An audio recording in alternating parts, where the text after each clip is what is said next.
Hello and welcome to the 8th episode of the Legal 500's Corporate Conversations. I'm Allan Cohen, I'm a research editor at the Legal 500, and I invite you to watch my conversation with Natalia Lysa, who's a general counsel and a compliance officer at Nestlé Ukraine and Moldova. In this episode, the second of our series on the work of GCs in Ukraine, Natalia talks about the resilience of her compatriots and colleagues. And she tells us how the Ukrainian legal industry has been operating since the Russian invasion was launched. Natalia, welcome, and thank you very much for being with us. You have accepted to talk about what your job as a GC has been like since the Russian invasion of Ukraine was launched. But if I can just start by asking you whether you are currently in Ukraine and how you're doing personally. Thank you so much, Allan. And first of all, thank you for inviting me for this conversation. Thank you for having me here. Pleasure. I am currently in Ukraine, in Kyiv. This is a place of my power. This is the place where I can be the most effective in all meetings. I am fine. Also, of course, I do feel like all Ukrainians feel now. I do feel incredible pain for what's happening here, for what Russian forces are doing here, for all these crimes they are committing. However, I am working from home, so we are used in COVID. We learned how to work from home, so it's totally okay. From time to time, we have to go to the bomb shelter. Sometimes it's once a day, sometimes few times a day, but also comparing to those families and kids who are sitting, hiding in bomb shelter already for more than 50 days in Mariupol, well, I'm totally fine. My family is safe, my team is safe, so I am okay. Thank you so much for asking. We're really glad to hear that, Natalia, and thank you for sharing this. In terms of your role, can I ask, how does a GC work in the middle of a war, if possible at all? And what does your typical day at work look like since the war started? You mentioned working from home and being interrupted, unfortunately, by sirens. But so yeah, how does your typical day at work look like? Well, the day doesn't start with coffee anymore. So it starts with safety call 3 when I connect to all my team members and I'm asking if everybody is okay, everybody is alive, everybody is safe. Then, of course, we immediately jump to our work, beginning with update on the war and with checking all the news, what has happened during the night and what can we expect later today. We didn't stop working any single day. We did not have any break beginning with the first day of war, was 24th of February. I don't complain. This is a choice, of course, and we are happy to be needed. We are happy to contribute to our common objectives and targets in this situation. We, of course, first day of the war, it was shock. So we really started to run in a way. You know, some people got evacuated. We closed factories immediately at the first day of the war. We closed our distribution centers. We closed offices. Then we, as a first priority, we had to ensure people safety. So we started to connect each other and check who is where and whether we are safe or not. Then a bit late, a few days later, probably we started our donations activity, our humanitarian aid. We are producing food, and this is the first need of people always in war or in peaceful time. So we initiated a lot of activities in donations, and you can imagine the role of general counsel is important here to ensure compliance, because regular compliance is not working during the war. All policies we have in all companies, all procedures, they are built in and for peaceful time. And in the wartime, you have to adjust your way of working, you have to adjust your style. So we had to invent new ways of working, effective enough to do what we had to do in war, but also strong enough to ensure compliance even in this situation. Yeah, I've got questions So about compliance, so we can come back to this a bit later if you mhm. want. But yeah, sorry for interrupting. Please continue. Good. So then we gradually shifted to doing operations or managing business in the war, because again, we have to supply products to shops, we have to deliver products to our consumers. So now we continue with all these streams: people safety, donations, and also operations. And by form, the day looks like before. It's again meetings, discussions, work with documents, but by content, it's totally different, of course. But I am happy that we, legal and compliance team, we are very much engaged in all business activities and social activities as well. Right. That's really interesting. That's excellent. You've mentioned your team. Can you present a bit, your Nestlé Ukraine legal teams? Tell us about your people's background, and tell us whether they all come from Ukraine. So now, when presenting the team, I start with the fact that they are all Ukrainians, and I'm proud really to say this. And this is having different meaning to all of us now. So they are Ukrainians, which means they are brave, they are passionate, they are strong, and they are incredibly resilient. So this is the team I'm honored to work with. We are altogether 13 people in Ukraine. We are all based in Ukraine, and we stay in Ukraine during the wartime as well. We are diverse in many meanings, starting with age, gender, experience, and so on and so forth. But we are all so much united now with our commitment to Ukraine, to our company, to our team. So that's really the dream team, which we could not even dream, we could not even imagine before. That's really good to hear, Natalia. You touched a bit upon this, but has the war prompted you to make any adjustments in terms of how you work, yourself and your team?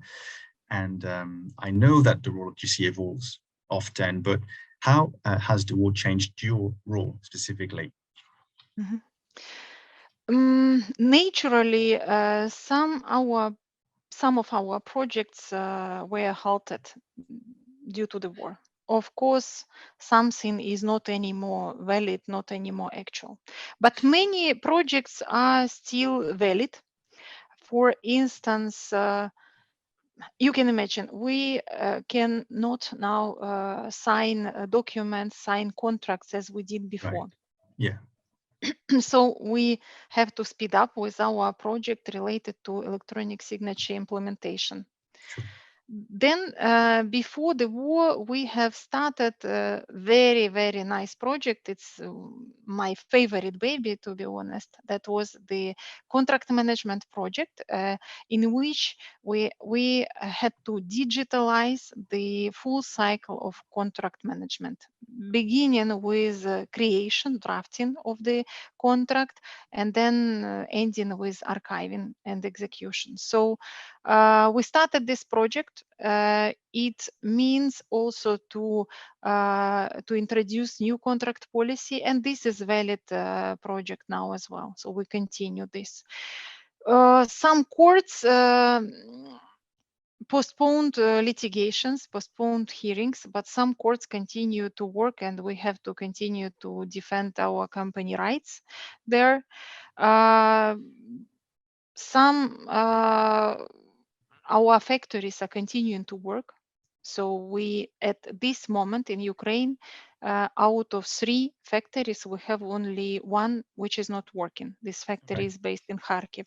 The rest are working, so business is working, and we have really a lot of requests for legal advice, especially considering that legal advice is totally different now. We are living in martial law, and a lot of new legislative initiatives we have. So we have to look at all things from totally different standpoint. So we cannot rely on the knowledge of the law as we had before.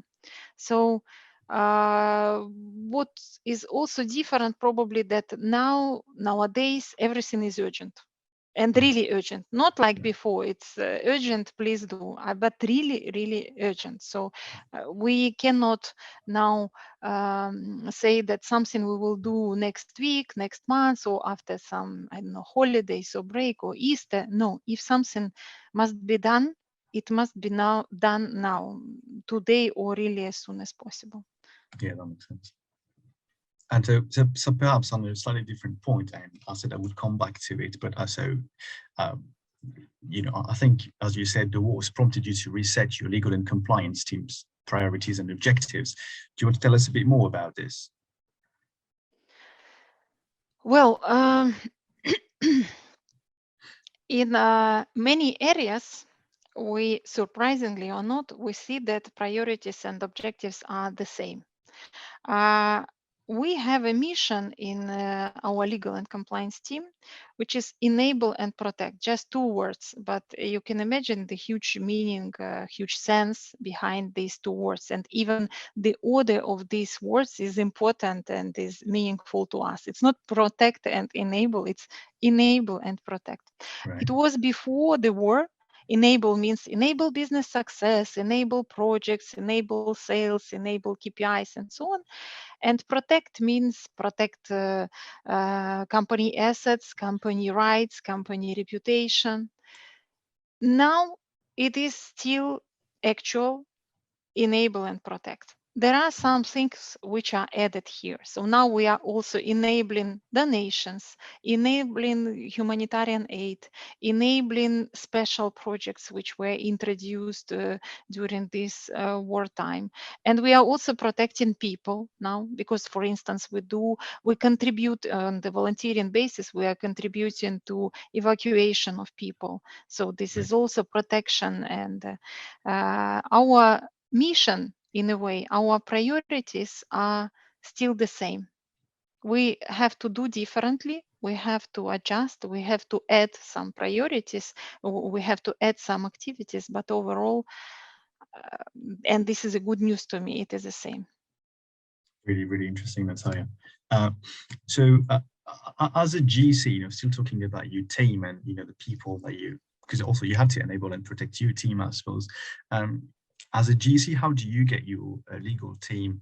How do you get them involved in this time of crisis, and how do you keep your team members motivated? In terms of motivation, first of all, we do have incredible support from our company. I have joined Nestlé relatively recently, just a bit more than 1 year ago, but I'm really happy that I am here in the moment of the war. Nestlé is really taking care of people's safety, and this is not a routine. It's not just like, you know, some parole. It's real commitment and real check. It's real must-have for all line managers, for all people in the company.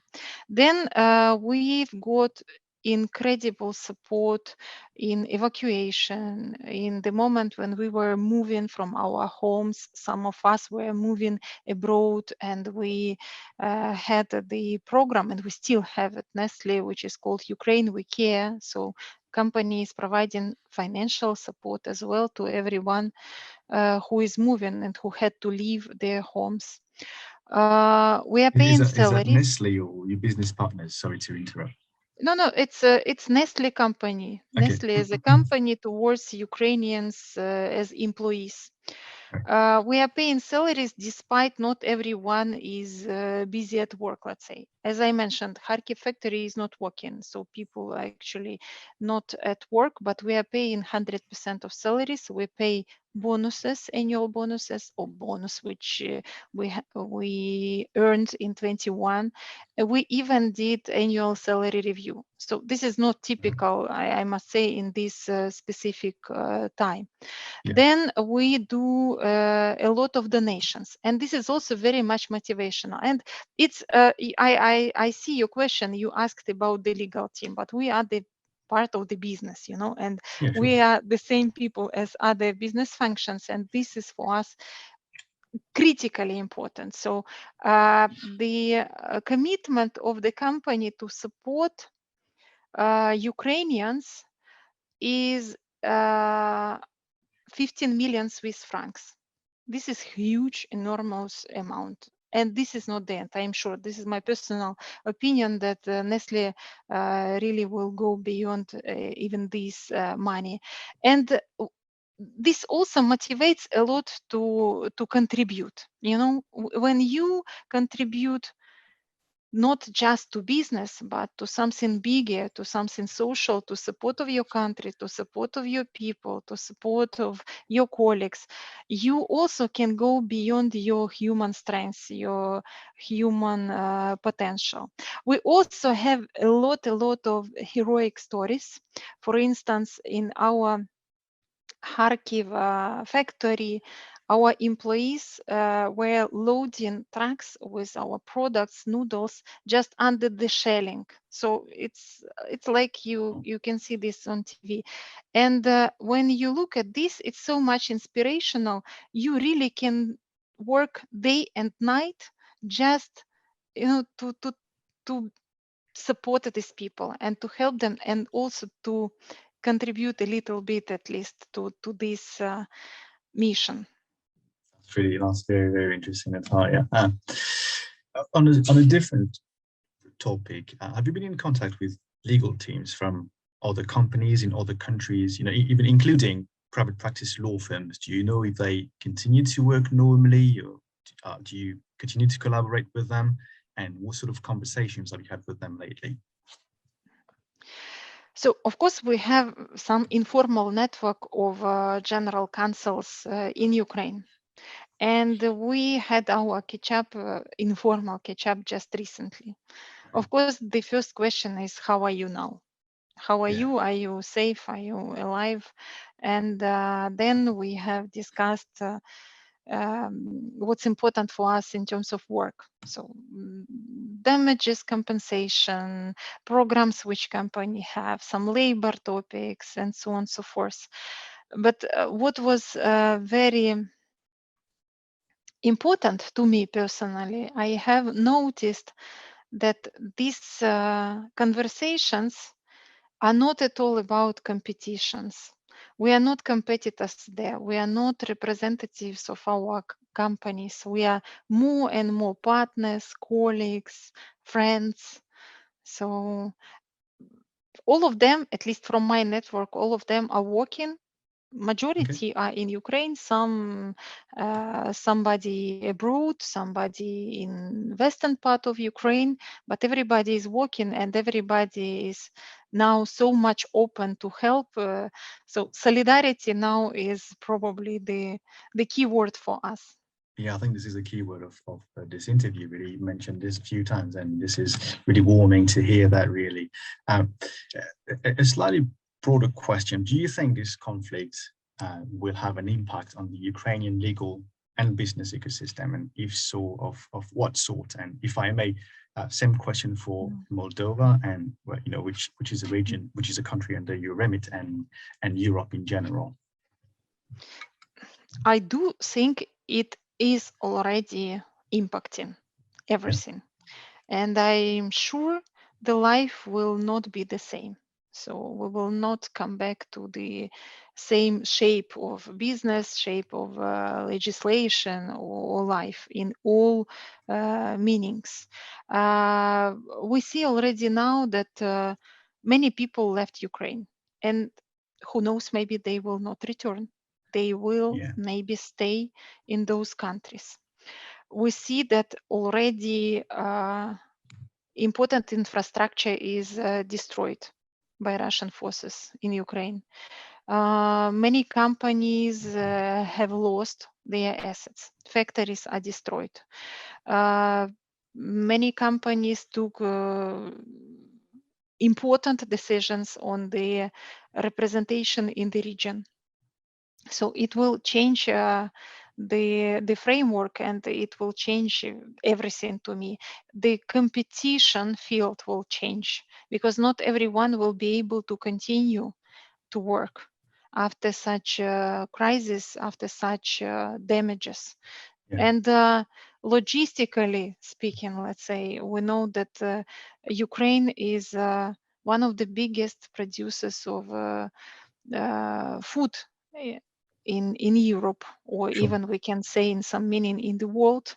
So Sure. if the war will not be ended soon, as many specialists, many experts say that it will lead to the food scarcity far beyond Ukraine only.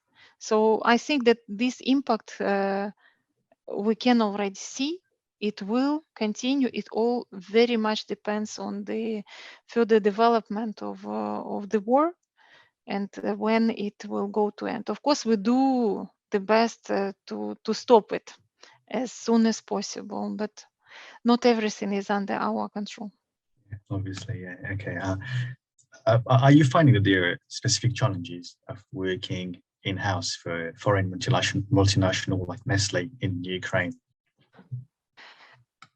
There are, of course, challenges, but I don't like the word challenges. I would better call it opportunities, All right. and we can transform challenges to opportunities. Oops. And of course, there is some specificity in multinational companies for lawyers. So first of all, this is size of business and complexity. It is super complex. When you are a newcomer in international company, you are just shocked by this complexity. We sometimes call ourselves in these companies, we are MIT of complexity.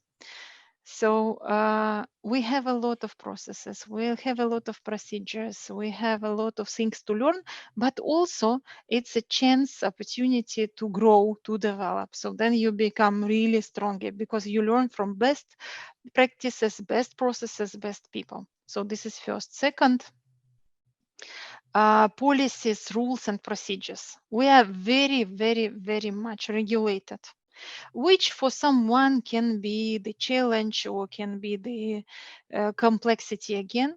But first, as lawyers, we know that the reason of this and why it is needed.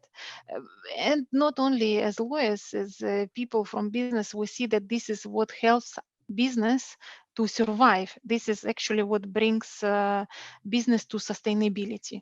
And now in current situation, in the war, we can see how much it is important to have strong processes and to have strong policies. So we are able to continue to work and contribute to the society.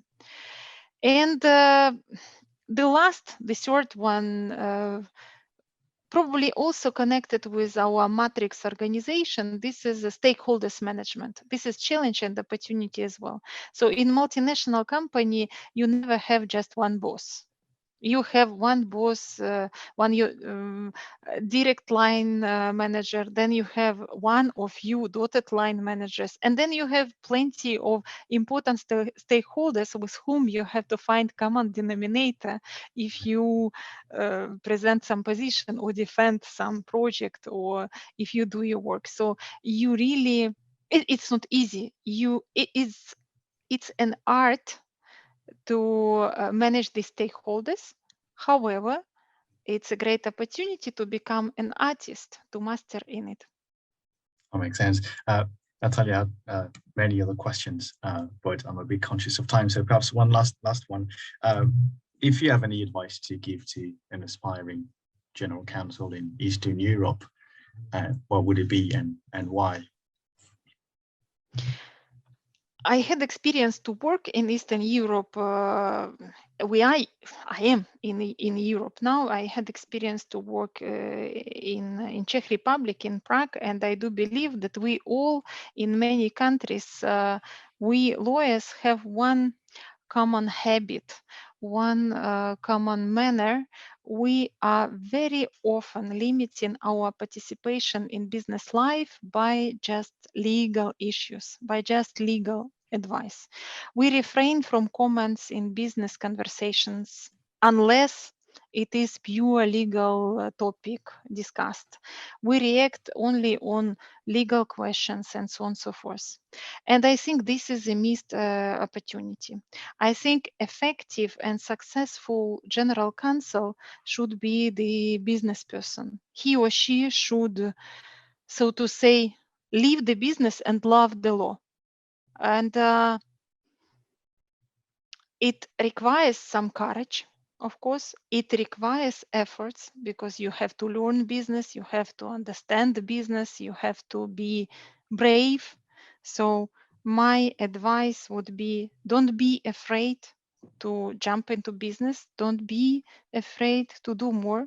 Don't be afraid to do better. Don't be afraid to act beyond your call of duty. Be brave, or be brave like Ukrainians. Makes perfect sense. Natalia, thank you very much for being part of this episode. That was remarkably interesting. Thank you everyone for watching, and we look forward to seeing you for another corporate conversation. Thank you so much. It was my pleasure.